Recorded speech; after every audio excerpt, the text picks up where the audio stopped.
Hello friends, मैं हूं प्रहलाद यादव और टारगेट विद प्रहलाद चैनल पर आप लोगों का बहुत बहुत स्वागत है।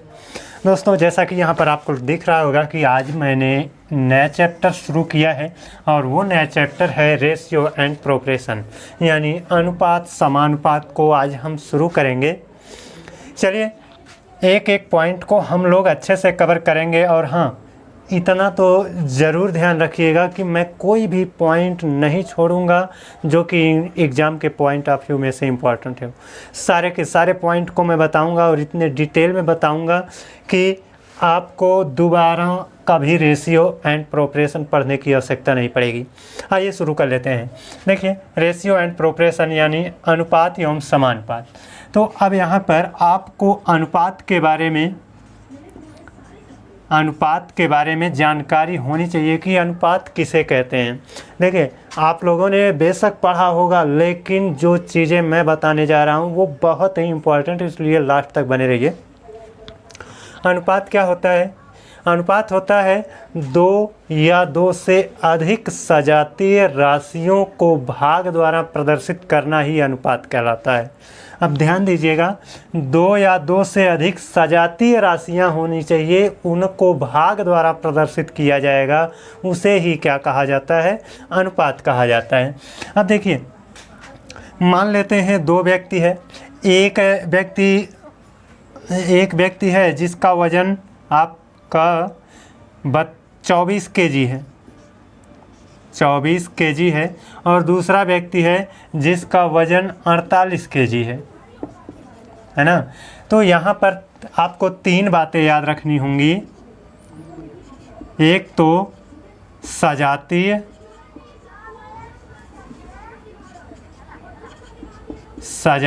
राशि होना चाहिए। तो सजातीय राशि क्या होती है? आप सब लोग जानते होंगे कि समान राशियाँ सजातीय राशियाँ होती हैं। समान राशियाँ का मतलब ये है कि जैसे ये किलोग्राम में है तो ये भी किलोग्राम में होना चाहिए। अगर ये क्या होता मीटर में तो ये भी मीटर में होना चाहिए, है ना। यानी दोनों ही सजातीय राशियाँ होनी चाहिए। ये किलोग्राम में है तो ये भी किलोग्राम में है। अब इनको भाग द्वारा प्रदर्शित कर दें तो 24 भागे 48 भाग द्वारा प्रदर्शित कर दिया गया। ये 24 केजी है और ये 48 केजी है। केजी से कैंसिल हो गया, केजी से कैंसिल हो गया। अब इसको हम डिवाइड करें, देखिए इसको हम डिवाइड करें 8 त्रिक 24, है ना, 8 छक 48 और पुनः 3 इकन्नम 3, 3 दूना 6। तो ये 1/2 आया, ये न्यूनतम रूप में आया, है ना। तो दूसरा पॉइंट ये ध्यान में आपको रखना है कि जब हम अनुपात प्राप्त करते हैं तो वो न्यूनतम रूप में होना चाहिए। ऐसा नहीं कि 3 यहाँ 3 था, यहाँ 6 आया था, 3:6 हो सकता है, ऐसा कभी हो ही नहीं सकता।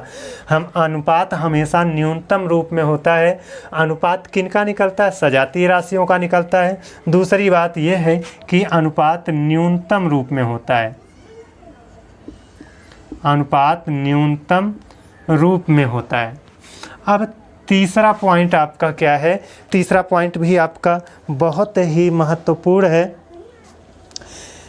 तीसरा पॉइंट ये होगा कि देखिए, जब हमने इसको डिवाइड करके यहाँ से जब इसको डिवाइड किया तो केजी को कैंसिल कर दिया था। अतः यहाँ पर जो इनका मात्रक होता है वो अब नहीं रहा। जब कोई संख्यात्मक मान मात्रक के बिना रहता है, यानी मात्रक विहीन रहता है, तो उसको हम कहते हैं सापेक्ष मान। तो हम ये कह सकते हैं कि ये 1/2, इसी को 1/2 कहें या फिर 1:2 कहें, बात सेम है। तो ये जो अनुपात होता है इसमें मात्रक नहीं होता है, और जब मात्रक नहीं होता है तो उसको कहा जाता है सापेक्ष मान। सापेक्ष मान जब मात्रक होते हैं तो वो निरपेक्ष मान होता है। जैसे ये 24 केजी 48 केजी ये निरपेक्ष मान था क्योंकि इनमें मात्रक था, लेकिन यहाँ पर मात्रक से कैंसिल हो गया तो मात्रक अब है ही नहीं, मात्रक विहीन हो गया। अतः मात्रक विहीन हो गया तो इसको कहा जाता है सापेक्ष मान। तो अनुपात से संबंधित ये 3 बातें जो निकल कर सामने आई वो हमको ध्यान में रखनी होगी। क्या ध्यान में रखना है कि अनुपात सदैव सजातीय राशियों का निकाला जाता है, यानी केजी दोनों जगह रहेगा तभी अनुपात हम निकालेंगे। ऐसा नहीं है कि यहाँ 24 केजी है और यहाँ पर 48 ग्राम है, तो केजी यानी किलोग्राम का ग्राम से नहीं अनुपात निकलेगा। दोनों को किलोग्राम में लाओ या दोनों को ग्राम में लाओ तभी निकलेगा, यानी सजातीय राशियों का ही क्या निकलता है, अनुपात निकलता है। अनुपात सदैव न्यूनतम रूप में होना चाहिए, यानी अब देखिए ये 1/2 इससे छोटा नहीं हो सकता है ना, तो ये न्यूनतम रूप में आ गया है तो यही हमारा क्या होगा, अनुपात होगा। कभी कहेंगे कि ये 3:6, ये कभी नहीं हो सकता क्योंकि ये न्यूनतम रूप में नहीं है। ये अभी कट करके देखिए, ये 3/6 था, इसको 3 एकन्नम 3 3 दूना 6 और छोटा किया जा सकता था, तो सही अनुपात ये है। ये आपका गलत अनुपात है, ये सही नहीं होता है। तो अनुपात सदैव न्यूनतम रूप में होना चाहिए और अनुपात एक सापेक्ष मान होता है, यानी अनुपात का कोई मात्रक नहीं होता है ना। तो ये तीनों चीज़ें आशा करता हूँ कि आप लोग समझ गए होंगे। आइए अनुपात के प्रकार को देख लेते हैं। देखिए अनुपात के प्रकार, आपको दिख रहा होगा कि अनुपात के प्रकार में एक वर्गानुपात होता है, एक वर्गमूलानुपात होता है, एक घनानुपात होता है, एक घनमूलानुपात होता है और एक व्युत्क्रमानुपात होता है। अगर ए अनुपात बी का वर्गानुपात यानी डुप्लीकेट रेशियो, वर्गानुपात को इंग्लिश में डुप्लीकेट रेशियो कहा जाता है। ए अनुपात बी का वर्गानुपात निकालना हो तो A² / B² होगा। अब ए अनुपात बी का वर्गमूलानुपात निकालना हो, यानी सब डुप्लीकेट रेशियो निकालना हो, तो ए का वर्गमूल बी का वर्गमूल, दोनों का वर्गमूल निकालना होगा। अब अगर हमको घनानुपात निकालना हो, ए अनुपात बी का घनानुपात निकालना हो, तो ए का घन और बी का घन कर देंगे। घनानुपात को इंग्लिश में ट्रिप्लिकेट रेशियो कहते हैं। ए अनुपात बी का घनमूलानुपात निकालना हो तो ये होगा आपका, घनमूलानुपात को सब ट्रिप्लिकेट रेशियो कहते हैं, यानी हमको घनमूलानुपात निकालना है तो ए का घनमूल बी का घनमूल निकालेंगे। ए अनुपात बी का व्युत्क्रमानुपात निकालना हो, यानी रेसिप्रोकल रेशियो निकालना हो, तो व्युत्क्रम में यानी उल्टे क्रम में ले जाएंगे तो ए का उल्टा 1/A और बी का उल्टा 1/B हो जाएगा। अब यहाँ पर संख्या रख कर देख लें तो अगर यहाँ पर 2:3 रहेगा तो यहाँ पर 2 का वर्ग 3 का वर्ग, 2 का वर्ग अनुपात 3 का वर्ग हो जाएगा। 2 दूना 4 अनुपात 3 त्रिक्का, सॉरी यहाँ पर 3 का वर्ग 3 त्रिक्का 9, ये हो जाएगा। अगर यहाँ पर वर्गमूलानुपात का है, ए और बी की जगह पर 4:9 रख दें तो ए का वर्गमूल यानी 4 का वर्गमूल हो जाएगा और यहाँ पर क्या हो जाएगा, 9 का वर्गमूल हो जाएगा। तो इनका क्या आएगा, 2:3 आएगा, है ना। उसी तरह से यहाँ भी कर सकते हैं, इसकी जगह पर एक और बी की जगह पर हम 2:3 रखें तो इनका घनानुपात यानी ए की जगह पर क्या हो जाएगा, 2 का घन, यहाँ 3 का घन, 2 का घन 8 हो जाएगा, 3 का घन 27 हो जाएगा। वैसे ही यहाँ पर घनमूलानुपात, यहाँ पर हम इनको 8 रखें और यहाँ पर 27 रखें तो इनका घनमूलानुपात, तो यहाँ पर 8 का घनमूल और यहाँ पर 27 का घनमूल कितना हो जाएगा, ये हो जाएगा 2:3 हो जाएगा। और यहाँ अगर 2:3 हो, इनका व्युत्क्रमानुपात निकालना हो तो 1/2 अनुपात 1/3 हो जाएगा। तो इसको तो आप बेसिकली समझ ही गए होंगे। अब एक चीज़ और समझने लायक है हम लोगों के लिए, वो क्या है कि ये जो अनुपात दिख रहे हैं, 4:9 दिख रहा है, ये कोई एक्चुअल वैल्यू नहीं है। ये अनुपात एक्चुअल वैल्यू नहीं है, इसमें किसी नियतांक से गुणा करने पर ये एक्चुअल मान प्राप्त करता है। अब मान लेते हैं ये अनुपात है और एक नियतांक से हम इसमें गुणा कर देते हैं। जब नियतांक से गुणा करेंगे तो इसमें और इसमें दोनों में होगा, तो ये 4 के और ये 9 के बन जाएगा। ये रियल वैल्यू होगी अलग अलग, है ना। अब यहाँ पर एक बहुत ही गूढ़ चीज़ है, उसको देख लीजिए। ये तो आप समझ गए होंगे, नोट कर लीजिएगा।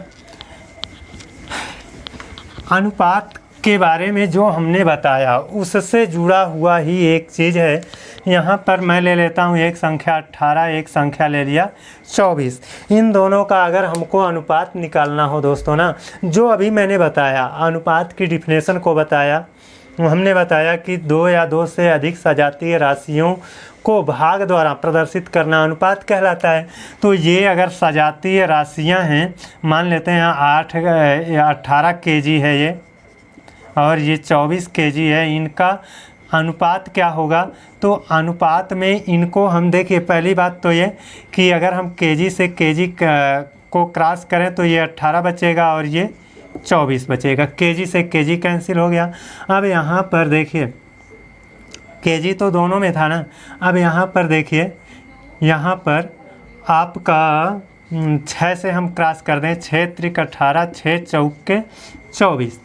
तो अब ये 6 ने इसको दोनों को क्रॉस किया, तो अब ये न्यूनतम रूप में आ गया है, न्यूनतम रूप में आ गया है। जबकि ये क्या है, 6 और केजी, यानी 6 केजी ये क्या हो गया, इनका HCF हो गया।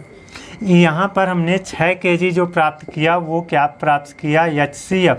तो HCF से अगर हम अनुपात में गुणा करें, HCF से हम अगर अनुपात में गुणा कर दें तो एक्चुअल वैल्यू प्राप्त हो जाती है। वास्तव में यही HCF ही नियतांक होता है। ये HCF ही क्या होता है, नियतांक होता है। यानी कोई दो अनुपात है, 2:3 है, तो इसमें किसी नियतांक से गुणा करेंगे तब ये एक्चुअल वैल्यू का रूप लेगा।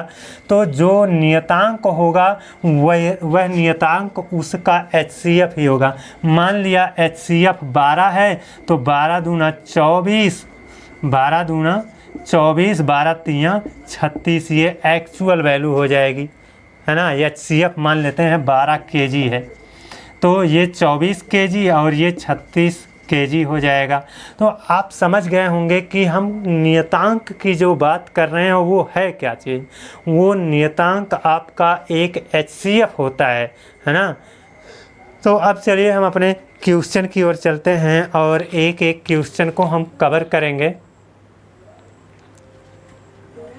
टाइप वाइज इनको कवर कर। ये देखिए हमारा पहला क्वेश्चन है, यहाँ पर कहा है, ये देखिए हमारा टाइप भी है कि अनुपात ज्ञात होने पर संख्याएं ज्ञात करना। और क्वेश्चन दिया है दो संख्याओं का अनुपात 4:9 है। यदि दोनों संख्याओं का योग 416 है तो संख्याएं बताओ। अब दोस्तों अभी हमने बताया कि अनुपात क्या होता है, भाग होता है। दो या दो से अधिक सजातीय राशियों को भाग द्वारा प्रदर्शित करना, तो भाग है। तो दो संख्याएं हैं, उनमें से पहली संख्या का भाग 4 है और दूसरी संख्या का भाग 9 है। तो कहने का मतलब ये है कि भाग को आप हिस्सा समझिए।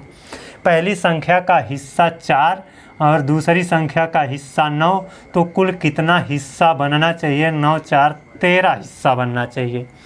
जब 13 हिस्सा बनेगा, दोनों संख्याओं का योगफल 416 है, तो दोनों संख्याएं जुड़ करके 416 हैं। तो हम कह सकते हैं कि दोनों अनुपात यानी दोनों हिस्से जुड़ करके 13 हिस्से हैं। संख्याओं का यहाँ पर योग है और यहाँ पर अनुपात का योग कितना होगा, 13 होगा।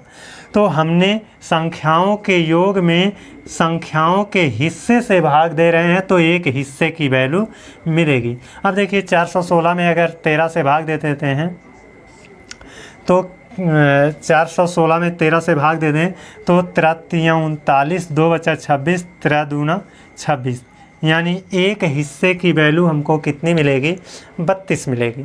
अब जब एक हिस्से की वैल्यू 32 मिलेगी, अब देखिए दोस्तों यहाँ पर आपको ये जानना है कि ये 32 जो आया है ना, जिस नियतांक की बात कर रहे थे, जिस नियतांक को हमने HCF कहा था, वह HCF ही है। ये वह HCF ही है ये, वह नियतांक है। अब इसी नियतांक से 4 में गुणा कर देंगे तो छोटी संख्या आ जाएगी, इसी नियतांक से हम बड़े वाले अनुपात में गुणा कर देंगे तो बड़ी संख्या आ जाएगी।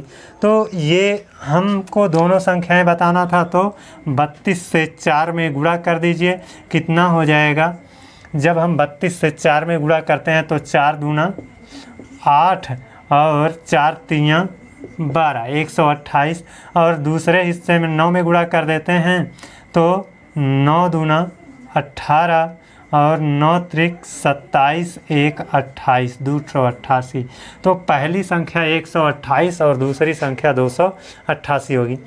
दोस्तों यहाँ पर ध्यान से देखिएगा कि जब यहाँ पर योगफल रहेगा तो अनुपात के योगफल से भाग देना होगा, इसीलिए ये 416 योगफल था, तो हमने योगफल अनुपात को योगफल के रूप में लाया, यानी अनुपाती योग से हमने भाग दिया था, है ना। अब योग में संख्याओं के योग में अनुपात के योग से भाग दिया, यानी संख्याओं के योग में हिस्सा के योग से भाग दिया। अब जब 13 हिस्सा 13 से भाग दे दिया तो एक हिस्से की वैल्यू प्राप्त हुई और एक हिस्से की वैल्यू प्राप्त हुई, यानी एक हिस्सा प्राप्त हुआ।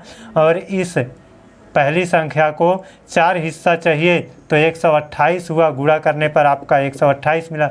इसको 9 हिस्सा चाहिए तो 9 का इस एक हिस्से से गुणा कर दिया तो ये दूसरी संख्या प्राप्त हो गई, या हम कह सकते हैं बड़ी संख्या प्राप्त हो गई। तो इस तरह से इस टाइप के क्वेश्चन को लगाते हैं। चलिए अब दूसरे क्वेश्चन की ओर चलें। अब ये देखिए हमारा दूसरा क्वेश्चन है। इस दूसरे क्वेश्चन में कहा है दो संख्याओं का अनुपात 4:7 है। यदि दोनों संख्याओं का अंतर, यहाँ पर अंतर कहा है, दोनों संख्याओं का अंतर 45 हो तो संख्याएं बताओ। अब दोस्तों यहाँ पर दोनों संख्याओं का अंतर 45 है, तो यहाँ पर जो अनुपात है, अनुपात का मतलब हिस्सा या भाग, इनके भाग का यानी इनके हिस्सों में कितने हिस्से का अंतर है। इसको 4 हिस्सा, इसको 7 हिस्सा, तो कितने हिस्से का अंतर, यानी 3 हिस्से का अंतर, यानी हम ये कह सकते हैं 3 हिस्सा।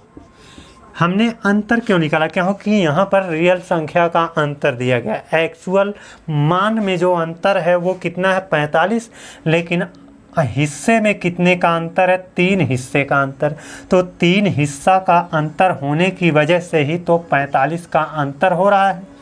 अब यहीं से ये देखिए 3 एकन्नम 3 और ये 3 एकन्नम 3 और 3 पच्चे 15, तो एक हिस्सा बराबर कितना हुआ, एक हिस्सा बराबर हो गया आपका 15। जब एक हिस्सा 15 है तो ये अनुपात ये हिस्सा ही तो होता है, तो ये 4 हिस्सा यानी 15 चौके 60, यानी पहली संख्या 60 होगी। और 15 सत्ते, देखिए 15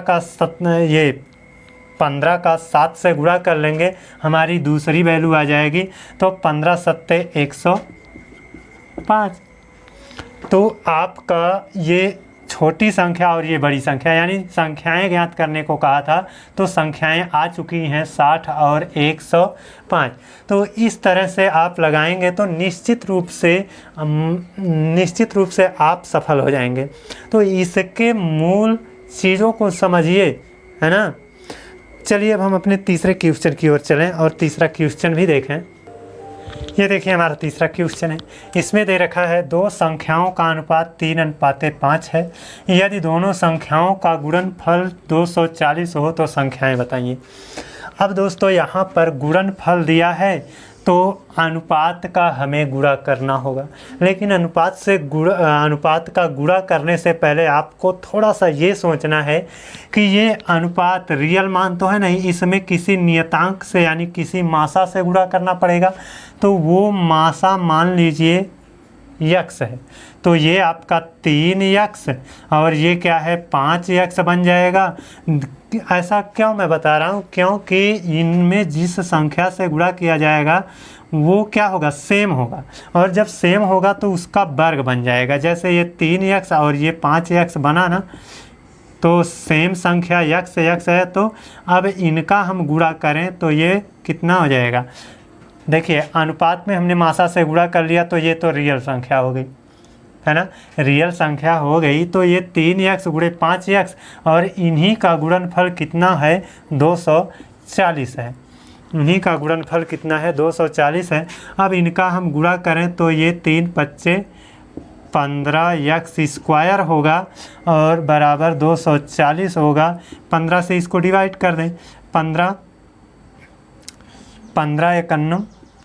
15 हो जाएगा और बचा कितना 9 बचा 90, 15 छक्का 90 हो गया। तो यक्स स्क्वायर बराबर क्या बच रहा है 16 बच रहा है। स्क्वायर हटाएंगे तो इधर स्क्वायर रूट लग जाएगा। यक्स बराबर 16 का स्क्वायर रूट निकालेंगे कितना आएगा 4 आएगा। तो ये यक्स कितना आ गया 4 आ गया। यक्स जो 4 आया वो देखिए यहाँ पर जो हमने यक्स ले लिया था तभी तो ये 3x बना था। तो कहने का मतलब जो यक्स था वही इनका नियतांक था या HCF था। तो HCF की वैल्यू 4 आई और जब HCF से अनुपात में गुणा कर दिया जाता है तो रियल वैल्यू मिलती है। तो ये 4 तियाँ 12 होगा और ये 4 पच्चे 20 होगा। तो संख्याएं कितनी हैं 12 और 20 होंगी। चलिए अब हम अपने चौथे क्वेश्चन की ओर चलते हैं और चौथा क्वेश्चन भी देखते हैं। ये देखिए चौथा क्वेश्चन है, इसमें कहा है 3 संख्याओं का अनुपात 3:5:7 है यदि तीनों संख्याओं के वर्गों का योग। यहाँ पर दोस्तों क्या है वर्गों का योग है। तो अनुपात को कहने का मतलब ये तो अनुपात है, इसमें नियतांक से गुणा कर देंगे तो ये 3x बन जाएगा, ये 5x बन जाएगा और ये कितना बन जाएगा 7x बन जाएगा। तो जो नियतांक से गुणा कर रहे हैं यानी जिस HCF से गुणा कर रहे हैं वह x है। तो ये 3x, ये 5x और ये 7x। अब देखिए वर्गों का योग है ना, तो इनका वर्ग करें, इनका वर्ग करें, इनका वर्ग करें, सभी के वर्गों का योग बराबर कितना हो जाएगा 747 हो जाएगा। अब ये 3x² यानी 3 त्रिक 9x² और ये 5 पचे 25x² और ये 7 49x² बराबर 747 हो जाएगा। ये देखिए हम इनको अगर ऐड करें तो कुल मिला करके 25 में 9 जोड़ दिया 34 और 34 में 49 जोड़ देंगे 83 x² बराबर 747। अब ये 83 से हम इसको डिवाइड करें तो 83 9 747 हो जाएगा और ये स्क्वायर हटाएंगे स्क्वायर रूट आएगा। x बराबर क्या हो जाएगा, x बराबर 9 का वर्गमूल कितना हो जाएगा 3। x की वैल्यू 3 आई यानी यहाँ पर जो हमने HCF x लिया था उसका मान क्या है 3 है। यानी उसी से हम यहाँ पर गुणा कर दें 3 त्रिक 9 3 पच्चे 15। अनुपात में HCF से ही तो गुणा करके रियल मान लिया जाता है। तो HCF हमारा 3 आ चुका है और 3 पच्चे 15 3 सत्ते 21। तो अलग अलग संख्याएं 9 15 और 21 होंगी। चलिए अब अपना लास्ट क्वेश्चन भी देख लें और इसी क्वेश्चन को देखने के बाद हम लोग अपना क्लास आज समाप्त कर लेंगे। ये देखिए पांचवा अंतिम क्वेश्चन है। यहाँ पर कहा है 2 संख्याओं का अनुपात 4:5 है यदि दोनों संख्याओं के घनों का योग 5103 हो तो संख्याएं बताइए। अब यहाँ 2 संख्याओं का अनुपात, यहाँ पर पहली संख्या के लिए 4 हिस्सा और दूसरी संख्या के लिए 5 हिस्सा। तो देखिए इसमें किसी HCF से गुणा करना पड़ेगा तो ये 4x बनेगा और ये 5x बनेगा, है ना। अब दोनों संख्याओं के घनों यानी इसका घन और इसका घन, दोनों संख्याओं के घनों का योग कहा है, योग कहा है तो यहाँ पर जोड़ेंगे और बराबर कितना 5103 ये होगा। अब देखिए 4x का घन करेंगे तो 4 चौक के 16 चौक के 64 x का घन प्लस 5 25 पंजे 125 x का घन बराबर 5103। अब हम इनको ऐड कर लें तो कितना बनेगा, देखिए 64 20 84, 84 में 5 जोड़ दिया हो गया 89, 189 x³ इक्वल टू 5103 और 189 से ये 27 बार में डिवाइड होगा और जब ये 27 बार में डिवाइड होगा और ये यहाँ से क्यूब का निशान हटाएंगे तो यहाँ क्यूब रूट लगेगा, यानी x इक्वल टू 27 का क्यूब रूट निकालें तो कितना हो जाएगा, 3 हो जाएगा। तो x की वैल्यू 3 आई, यानी HCF 3 आया। HCF जब 3 आया तो अब इस 3 से 4 में गुणा कर दें, यानी 3 से 4 में गुणा करेंगे तो 12 और 3 × 15। वह संख्याएं कौन कौन सी हैं, 12 हैं और 15 हैं। तो दोस्तों ये रहा आज का हमारा क्लास। आपको कैसा लगा कमेंट करके बताइएगा। और हाँ, जाने से पहले मैं आप लोगों से रिक्वेस्ट ये करूँगा कि प्लीज़ आप नए हैं तो प्लीज़ चैनल को सब्सक्राइब कर लीजिए और बेल आइकन को प्रेस कर लीजिए। अगले वीडियो में आपसे एक नए टॉपिक के साथ मुलाकात होगी। इसी में रेशियो एंड प्रोपोर्शन का दूसरा वीडियो होगा, दूसरा लेक्चर होगा। चलिए कल दूसरा लेक्चर हम लेकर आएंगे, तब तक के लिए धन्यवाद।